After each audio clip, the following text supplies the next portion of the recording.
Hi everyone, welcome back to our channel. So ఈరోజు health insurance సిరీస్లో number 5. ఈ 5లో మనం ఏం తెలుసుకోబోతున్నామంటే హెల్త్ ఇన్సూరెన్స్ అనేది క్లెయిమ్స్ అనేది ఇప్పుడు ఏ హాస్పిటల్లో అయినా క్యాష్లెస్గా చేయడానికి ఐఆర్డీఏ రీసెంట్గా ఒక రూల్ పాస్ చేసింది.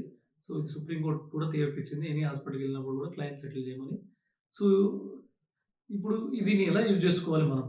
ఇలా వాళ్ళు తీర్పిచ్చినంత మాత్రాన, ఐఆర్డీఏ ఇచ్చినంత మాత్రాన ఇమ్మీడియట్గా మనకి క్యాష్లెస్ అవ్వదు. ఇందులో ఐఆర్డీఏలో కొన్ని గైడ్లైన్స్ ఇచ్చింది.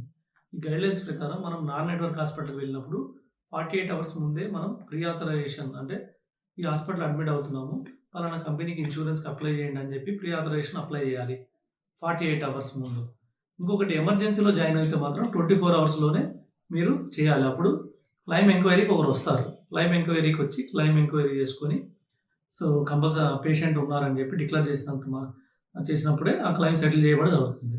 ఇలాగా నాన్ నెట్వర్క్ హాస్పిటల్లో ఉన్నా, మీరు ఎక్కడైనా విలేజెస్లో ఉన్నా, ఎక్కడున్నా కానీ మీరు ఫ్రీ క్లైమ్ అక్కడే క్యాష్లెస్ క్లైమ్ పొందొచ్చు.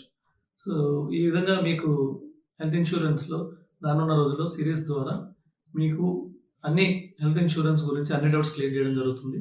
అంటే నా వీడియో సేవ్ చేసుకోండి, నా ఛానల్ సబ్స్క్రైబ్ చేయండి, షేర్ చేయండి. Thank you.